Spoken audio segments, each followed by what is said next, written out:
All right. So there's been a lot of controversy in the world of what happens during different phases of fasting. And I like calling fasting postponing food because intermittent fasting is really a maintenance thing. And this is the furthest thing from it because you really listen to your body and do what your body says is cool. And your brain gets involved too sometimes. But this is confirmed now by clinical studies, not just by articles. At 72 hours, stem cells are released into your body. Stem cells, these are the $10,000 treatments people are paying for, are naturally released in your body. So people that have had nagging Achilles aches or knee pain or joint pain or problems with their body, they can start the healing process at 72 hours with natural occurring stem cells. This is like people are blown away by it that this is happening. It's verified. Stem cells. This is like, whoa. So you got into stem cell category stage right away. So that's revelation number one for all to hear. And this is verified.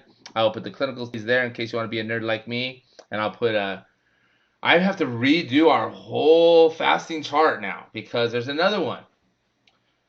I knew this when I was going through my divorce because my GH fast rhythm and my workouts was really all I had consistently. I mean, everything else was like, what? Part of me was like, when is this going to end and things are going to go back to normal? Part of me was like, I will show her. She'll be sorry if she ever thought for a second she didn't love the heck out of me. And then I went to, oh, I really blew it. You know, all these different things. And it was just my GH fasting and going at least 36 hours once a week, just sticking to that. I didn't, the depression and the stress, the worry, the fear subsided more every week. And I was like, man, this is like helping me with this thing I'm going to therapy for. And I think it's helping me more than the therapy and counseling. And I definitely was not going to go back to old numbers I had done in the past because that's, yeah, that was just, I rewired those pathways. That's like not even an option. It's not even like I think of it. But I developed a hypothesis that I'm pretty positive this is helping me with my anxiety and my stress and my depression and my worry, and I feel like it's helping my mind state. Sure enough, at 48 hours on the dot, your body does, and your neurotransmitters now, a dopamine reset, which means you don't feel elated at 48 hours, but for the days afterwards, your dopamine receptors and dopamine synapses will communicate better, so you will feel better easier. And almost like you were just describing this happening with you, where the things don't bother you as much. It's easier to switch your perspective and see it from different. But this is happening not on a conscious, I'm deciding to look at the world this way, on a neurochemical level with our neurotransmitter hormones. So at 48 hours, we get a dopamine reset. So what is the most natural cure for anxiety and depression instead of all the meds we're using? A 48-hour fast once or twice. Are you kidding me? Yes, it's like science is going all in on this. And you know, right now, you ladies are sort of this elite group. Like more and more hormone balancing programs are popping up. But hopefully 10 years from now, this is the only way people are losing weight. Hopefully they also realize the mindset and neuroplasticity and other benefits associated. But even if they only use this to lose weight in a way that works for each person, the world will change. The obesity rate will go down right away. Because if I were sharing my outlandish goals, it's to cure obesity, to cure depression, anxiety, and addiction, and do it through lifestyle adjustments that start with taking control of when we eat, how we eat, and why we eat. So, Galani, you are living a life right now with more stem cells than the average human and a dopamine reset. And I don't There is no reason for you to ever fast less than 60 hours again unless your brain or body tell you no. And once a week, you should go a super long fast. One really long fast once a week is better than 2 short fasts, but it varies from person to person.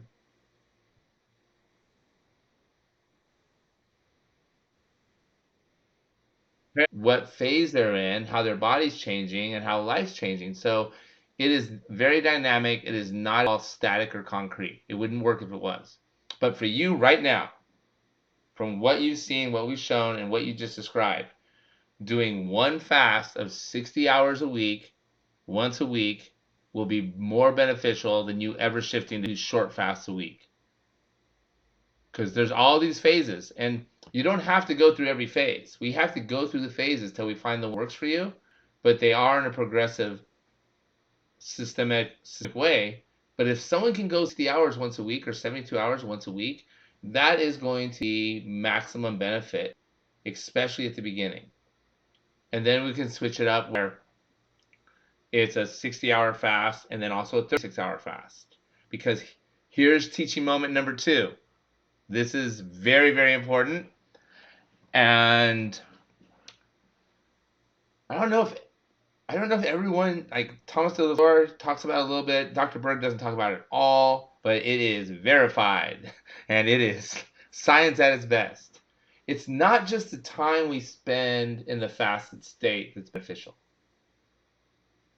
That is very beneficial.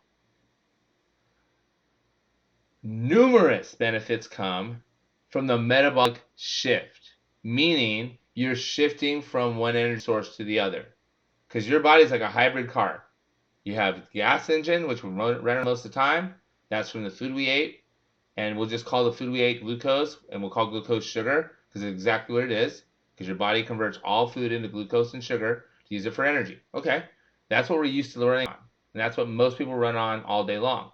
Well, not us. Not us four here. Because when we get fasted past 12 hours, we shift into our hybrid energy, which is our fat, which we're meant to tap into. But the very act of shifting from sugar burning to fat burning has benefits that I will list, and they have cognitive benefits, metabolism benefits, immune system benefits. The benefits are amazing that happen just in the shift. And guess what? When you shift back into sugar burning again, there's benefits. So the actual act of shifting in your body, for some people, will be even beneficial than the time they spend fasting. So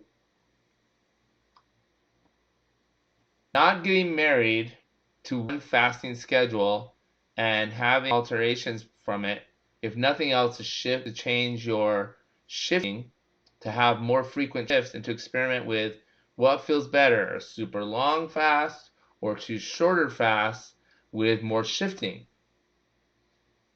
And the shifting is where the change starts occurring. When you shift, that's when metabolism speeds up, fat gets burned, that's when your body says, okay, and that's when the change happens. So the shifting just got way more interesting, and sexy is the word I want to use for my fasting terms. Just like it's hot. It's like, oh, this is something to look at, because the shifting, the magic is, there's a lot of magic happening in the shifting that they did not know about before. So it's not just the time spent fasting, it's the time spent shifting. And so Leilani had a different type of shift, shifting from 72 hours of fasted back into sugar. Way different than mine in my measly 36 hours, shifting back to sugar, and different than Hope's. They were all different shifts. If I'd done a 48-hour and then shifted, I would have a different response. And if I did it 72 hours, I would have a different response. I will do it 72 hours because I want the stem cells. Autophagy starts happening much sooner. They learned that as well. Autophagy is starting to happen for some people after 24 hours before GH gets released. So autophagy is occurring on some levels much sooner than we originally thought. Now here's the thing. The more often you shift, after a 24 to 36-hour fast, the better your body gets at it. And this is super advanced, and I hope it's not confusing. Do this for 5 years, maybe even 2 or 3. There's something called dual energy sources, where you are running on both at the same time. So you're basically in ketosis, even though you're eating normal food. Your brain's able to work on the ketones and the glucose at once, and so is your body. Oh, it's super efficient. And it's happening because your body gets so good at shifting, it's always in a shift state. So I said all that to say this. GH fasting, and I say GH because nothing really happens till you go past 36 hours. That's just the way it is. Everything else is kind of like a little warm up. GH fasting has more benefits than we thought, and it has benefits that cost tens of thousands of dollars, both in growth hormone, because I know lots of guys, and probably women too, that have growth hormone injections. We can actually get more out of our natural grain from longer fasts than any synthetic injection. This is very verified. The second one is stem cell release after 72 hours. And then my favorite, I'm not gonna lie, is the antidepressant cure. I mean, it doesn't relieve depression, anxiety. It actually cures it by helping the dopamine. Most people that aren't joyful, that don't have happiness, that are depressed, isn't because of their life situation. It's because of their dopamine neurotransmitters. All right.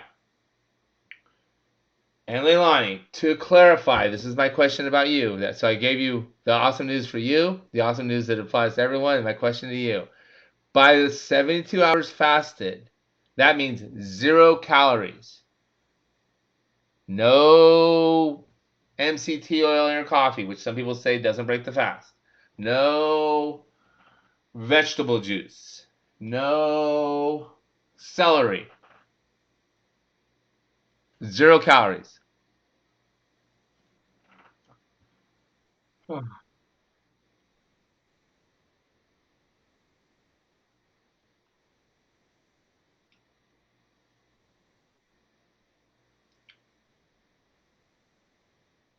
Perfect. And 0 calories. I'm familiar with Stez. Steez, however you say it. It's Steez because it's tea. Yeah, Steez. Um, love it.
Yes, yes.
Yeah.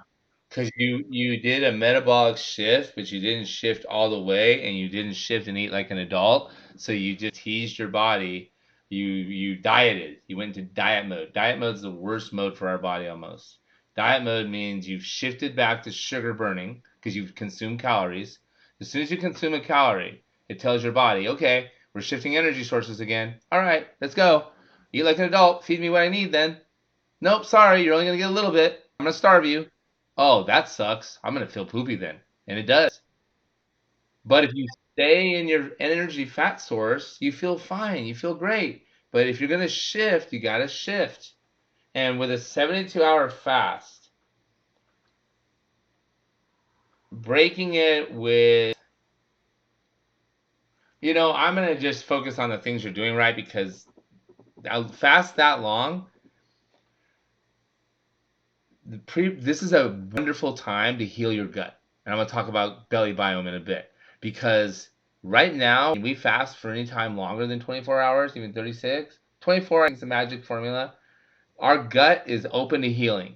So giving it probiotics and prebiotics at this time, that's why the pickle juice is actually really good along with the bone broth, but it can be anything fermented, it can be the pickle juice, it can be the bone broth with lots of garlic. I mean, there's a lot of ways we can seize this little window of time to heal our gut, because if you're fasting for a whole bunch of hours and you're doing everything right and your weight's not coming off, it's because your gut biome is messed up. And Leilani, I could listen to you and learn stuff from you all day long, but I want to make sure the two next topics, groundbreaking science, besides what I already shared, is your belly biome, becoming belly wise. There are foods that inflame your stomach, inflammatory foods, and there are foods that do not, neutral foods. Dave Asprey has a whole supplement line and company around it called Bulletproof, Bulletproof Coffee, Bulletproof this, Bulletproof. I call it very expensive because it's not brain science. I do know brain science, but it's not brain science to figure out what foods are gut healthy and which ones are not. It's also called your gut health. I like to call it your belly biome or your belly wise. So going forward, after any extended fast, I'm going to have all of us do a belly biome healing. We're going to use probiotics and prebiotics, and they can be as simple as adding garlic to your bone broth. It can be as complicated as adding sauerkraut to your avocado with pumpkin seeds. I mean, I've got this dialed in. I just have to get it in a deliverable way that you can see it in easy to read lists. But it's not as complicated as science. You're knowing what I know now, and knowing, because if I say I know it, that means that if someone calls me out, I can say, oh, okay, read this clinical study and this one for yourself, and then tell me I'm wrong. And because I don't want to ever not be able to validate what I say. But what I know now, for every single person on this planet, whether you like sauerkraut or fermented foods or not, whether you like apple cider vinegar or not, we all have a unique window of opportunity after any fasted period to heal our belly, to heal our gut biome. And I like to call it belly wise because it just sounds fun. Sounds like that evil clown too. It's kind of fun. And the belly biome, your gut biome, your gut health. I'm very familiar with this. Now it gets complicated because there's some foods that are really good for your belly, but they're not good for your hormones. Your gut, your belly health, and your hormonal health are different. And there's some foods that are maybe good for your belly, good for your hormones, but they're calorie dense instead of being nutrient dense. So for every single person, the types of food they choose will differ. But there's always belly-wise foods, belly healing foods. That's what I'll say. I'm going to come up with a cool belly healing word. Because after a long fast, we have a unique opportunity to heal our gut biome. And if somebody is doing the GH fast advantage, they're doing everything right. Nothing's working. Oh my God, I did this fast, that fast, the weight's not dropping. I talked to someone yesterday, and we figured out it's her gut biome. Her gut is out of whack. And sure enough, this person was on birth control for a long time, antibiotics for a long time. Antibiotics destroy your gut bacteria. Destroy it.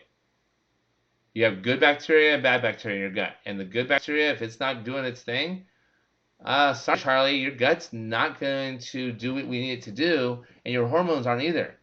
So if someone's stuck and plateauing and they're not making any progress, it is almost always their gut health. But why not even take a healthy gut and make it healthier by seizing that window of opportunity after every fasted period to take the probiotics and the prebiotics and call it ketobiotic, because we're going to have still higher protein, higher fat during this time too, and just get our gut healthy. But adding the probiotics and the prebiotics to everybody's after fast meal is going to be key to maximizing each fast. Now, second thing, I have this mapped out. First of all, if a woman's still getting her periods, it's going to vary from woman to woman how important this is, but there is some degree of importance for every woman who still bleeds. And that means doing the GH fast during the bleeding period is the best time. When she's bleeding, that's when she should be going on the longer fast. But there's also a part where progesterone is at a high where we need to not fast as long. It should only be 16 hours. And there's also a part after that that we can only fast for 16 hours. But then there's a fat after that we can go heavy and hard again, GH fasting. Now here's the clincher. If you are a woman that doesn't get any menstrual cycles and they're gone, and you're watching this recording, or if it applies to anyone here, you still are producing progesterone. You still are producing estrogen. It's just not in your ovaries. It's coming from your adrenal gland. It's coming from your adipose tissue. Who knows what adipose stands for? What does adipose mean in layman's terms? Adipose tissue. What is that? Google it. Fat. Exactly. You're creating estrogen from your fat after menopause. So you're still making progesterone and estrogen, but it's coming from your adrenal glands and your fat. And so some people, we will need to actually create their timed eating protocol where it changes during different times of the month to correlate where they normally would bleed, even though they're not bleeding anymore. And I'm sorry if I'm being too direct and to the point, but I'm a coach. I'm just, this to me, science, part of the women. I love women hormones, and I love the whole kind of like hacking it and seeing what we need to do. So forgive me if my language is too direct. But even if they're not bleeding anymore, scheduling their fasting periods as if they were can break people out of a plateau, because progesterone and estrogen are all connected. And before I get off my lecture box, I'll say this. No hormone works alone. None of them. Doctors cannot give you a medicine to isolate estrogen or progesterone. If you're taking birth control, it's going to affect all the other hormones, some than others. No reaction in your body is the reaction of just one hormone. All of the hormones are always working together on every cell. Some cells are more susceptible to the neurotransmitters. Some cells are more like your stomach cells, your pancreas, very susceptible to your insulin hormone. But insulin doesn't work by itself. It's feeding off leptin, ghrelin, growth hormone, glucagon. They're all communicating in such a mysterious way that if you ask the most renowned hormonal experts, they will say, oh, it's pretty confusing. It's just like the brain chemistry. There's so many things going on with the brain working together, it's impossible to isolate most things. But I'm on my soapbox for one more second. I'm going to bring it right back around. Why is belly biome so important with your overall hormonal health? Why, besides being able to lose weight and keep it off, besides not being bloated, besides being able to metabolize and feel good about what you eat? There are 3 really powerful hormones that help us have a state of good well-being, of happiness, of joy, of authenticity, to let us be our authentic, joyful selves. Dopamine, serotonin, oxytocin. Big. Those 3. Huge. Who knows where serotonin is massively produced in our bodies? It's a neurohormone that it gets very associated with mood and attitude and mindset. But guess where it's produced? Your gut. Serotonin is produced in your belly. So if your belly is aggravated and inflamed, guess who's going to be depressed, anxious, stressed? It's all connected, people. It's all connected. All right. That was fun. I like talking about this stuff. And now it's my job to put it in charts and